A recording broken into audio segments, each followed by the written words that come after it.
it's over, guys. 2023 has come to an end, and it may be the end of this phony, thriving economy and housing market. Just take a look at this short video clip coming up. So I just had a guy tell me that the economy is booming and that the only reason people are struggling is because they're not working hard enough. Yep, so for all of us struggling, we're just not working hard enough. Does this guy realize that today there are people who are making $30,000 to $50,000 more dollars a year than they were making 3 to 5 years ago, but they are struggling more today than 3 to 5 years ago? Has this guy walked through a grocery store? Has he seen the price of chips? Has he seen the price of cereal? Has he seen the prices of anything? Do not tell me the economy is booming. The economy is not booming when people are struggling the way they are. And when I mean people that have good jobs, who have good degrees, who have 2 incomes coming in their house, and the family is still struggling. That's not a booming economy. You see, that's the reality that millions of people are living in right now, despite the gaslighting from the government telling us that we're living in a thriving economy.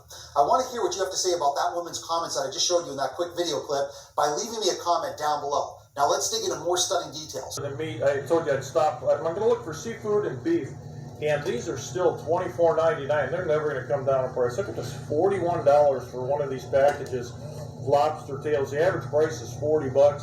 Your king crab legs. Look at this package. It's $44.99 a pound.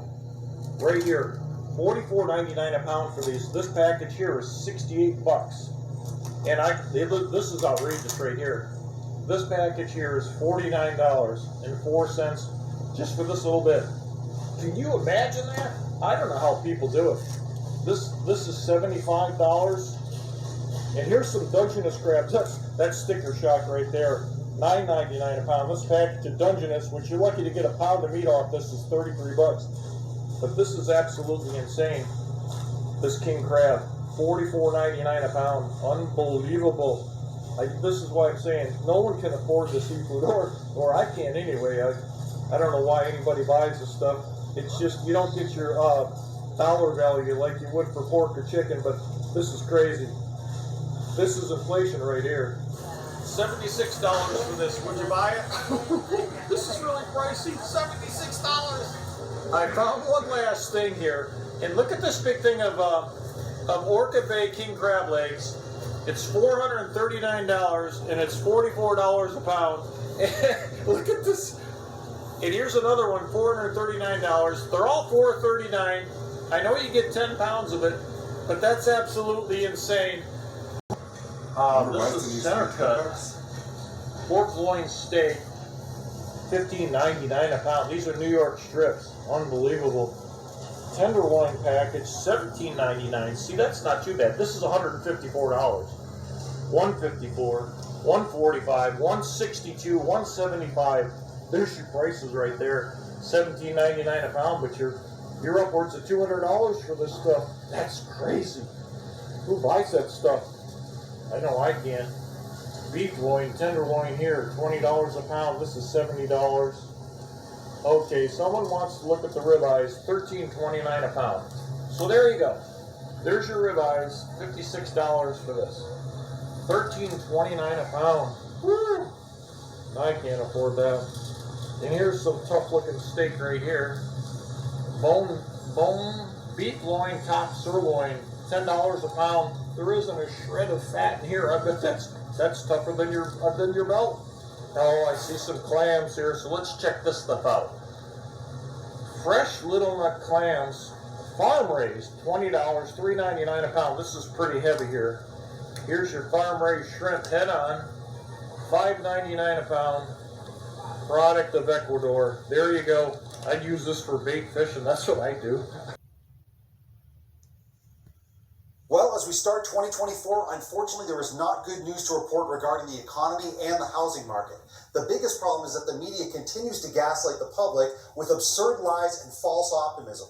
Take a look at this short video clip to see what I mean. Let's turn to the economy. Some positive signs continuing this week, with experts saying the robust holiday shopping season is an indicator the economy is in a better place than most experts had expected.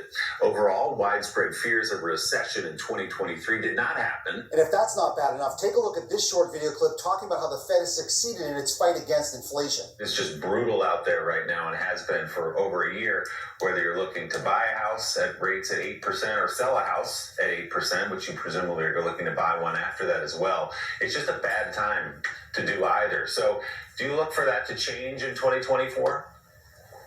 I do, partly because I think that the Fed has largely succeeded on the fight against inflation. So let me ask you guys a question. Do you actually think the Fed has succeeded in lowering inflation and prices? Drop me a comment down below. You see, this is the problem with the media. They are completely detached from reality. Have they actually checked food prices or car prices or insurance prices? None of that is lower. All of it is higher. What a bunch of nonsense. And I'm going to prove to you in the upcoming clips the economic cliff that I think we're headed for in this coming year. Hey, what's up guys, John here. Happy New Year. 2024 will be the greatest year in American history to acquire hard assets, businesses, and build tremendous wealth. In May, inflation hit 8.6%, the highest in 40 years. Big tech companies like Meta, Google, and Amazon have been laying off a staggering amount of workers. Americans are now using this buy now, pay later apps, which were once very big for purchases like electronics and furniture, to now pay for necessities like their groceries. Over the next year, we're going to start to see so many people being forced to sell off assets. And this is going to mark the opportunity where consumers will be able to go out there and start to acquire and buy up these assets. But there's a lot of traps. There's a lot of bear traps being set right now in the economy, and they're being positioned as protections. The Consumer Financial Protection Bureau is proposing a new rule to lower credit card late fees. Biden administration pushing forward to change federal student loan regulations and is announcing a new plan that would lower or pause payments for some Americans. And for $1 million borrowers, they won't have to make any monthly payment at all. But you have to be very, very careful you don't take on any of these protections, and you do not put yourself in a position to where you can't get funding. Because if you are, it's going to make things very, very challenging to be able to go out there and buy these real assets. We've come a very, very long way the last couple of years. In August of 2021, consumers had $2.1 trillion in excess savings. Now, less than $50 billion. And this is not taking into consideration any payments that were made on credit cards and personal loans on the 1st of January. So consumers are basically broke. But when you look at the chain of events that are incoming, you can see things for how they really are. The greatest rug pull in American history has been set, and it's getting ready right now to get pulled on tens of millions of Americans. But the big question is, who's going to go out there and buy up these assets? We know it's going to be the big corporations. We know it's going to be the big investors. But I think there's going to be a lot of small mom and pop investors as well that are getting on the sidelines, they're getting ready, they're getting anxious to go out there and pull the trigger to buy some of these incredible deals. Now I'm going to break it down for you. I'm going to show you exactly what's going on. Please hit the like button. Guys, 2023 is a wrap, and we can kind of look at 2023 to see what might happen in 2024. And mainly what I'm saying here is taking a look at the economy and what's happening with that, okay? Because in 2023, we literally saw 4,600 stores across the entire country close down. That's right, 4,600.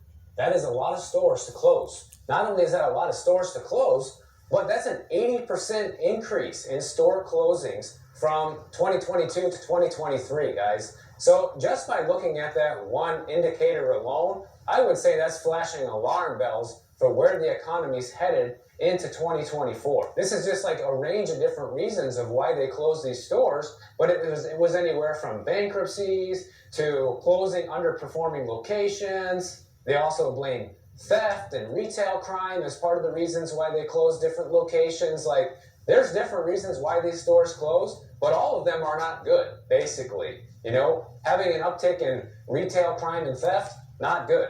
Underperforming location, not good. Bankruptcy, really not good. But here's the caveat. Even though 4,600 stores closed, 5,500 stores opened across the country. But when you look at just how close those two numbers are, guys, they almost cancel each other out. It's pretty pathetic, really, because that means we only had a net positive of 900 new stores open up across the entire country. When you look at all the ones that open versus all the ones that close, that's not very good when you're talking about 50 states and the amount of population and supposed wealth we have here in the United States. It's not looking very, very good for retail right now. Of course, also some of it is blamed on online shopping, but a lot of these retail stores have online websites and sell their merchandise online as well. And I also think that no matter how popular buying things online becomes, there's always going to be a niche of people that want to go to the store for a variety of different reasons. Especially one thing I've been trying to do, guys, is buy a pair of dress shoes. And I've been buying different pairs here and there from Amazon, but none of them fit right. None of them are an exact fit. So I'm not going to keep a pair of shoes that don't fit properly. So I'm forced to send them back and constantly keep trying to find a pair that does fit right. Versus if I could just go to the store and buy the shoes and try them on, that would kind of eliminate that for me. And trust me, I would do it in a second. The problem is, nobody seems to have the kind of shoes I want to get. I've looked at different stores before, Macy's, JCPenney, whatever, all the different stores they have in the mall, guys, and I've never found anything at those stores that I want to buy. Burlington Coat Factory right now, they're saying that they're having a lot of success by buying up these old Kmart stores and carving them up into a few different retailers. And there's actually one right over here in Miami that I go by all the time where they actually did that. They got Burlington Coat Factory in there. They got Michael's in there. They got another one, I can't remember what it's called, maybe Joanne Fabric, something like that. So they divided an old Kmart. There used to be, this whole place was all one big store before. Now it's a bunch of smaller stores. And supposedly they're having success with that. And they even bought 40 Bed Bath & Beyonds to probably try to do the same thing. So this whole thing with the retail stores closing down is a lot like the situation with people moving into Florida. Florida gets all this press about how many people are moving into the state, but doesn't get a whole lot of press about how many people have also left, guys. I made a recent video about this, and if I remember off the top of my head, the figures were something in the neighborhood of 730,000 people moved to the state of Florida over the past couple of years, 2023 not included, but then 500,000 left. So yeah, it's still a net positive. We still have a lot of people coming in, but we also have a ton of people leaving. And you have to sit and wonder, why is this happening? Same thing goes for these retail stores closing down. 5,500 stores opening is great, but it's not so great when you look at 4,600 of them closed down, personally, when I see figures like this, it's nothing to celebrate, guys, that, we had a net positive of 900 stores open throughout the entire year of 2023, throughout the entire country. That's abysmal. And when you look at this chart here, it shows you just, the top stores that had the most closings, and obviously Bed Bath & Beyond made it to the top of this list because they were the biggest failure by far throughout the year. And you can see just them alone, they closed 866 stores. But when you go down the list, there's a lot of other famous stores that are losing locations. You have Rite Aid, okay? CVS, those are pharmacies. Everybody needs that stuff. To have pharmacies closing is not a good sign, guys. Those are probably the stores that are closing due to a ton of retail theft and crime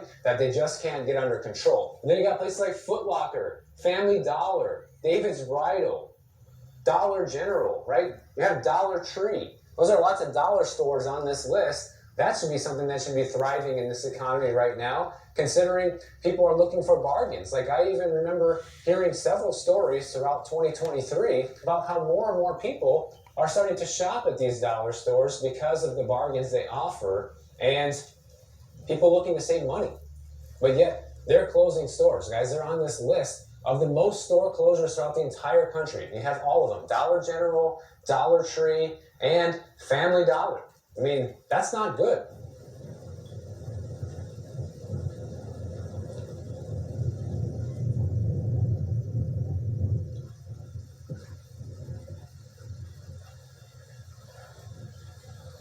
And guess what?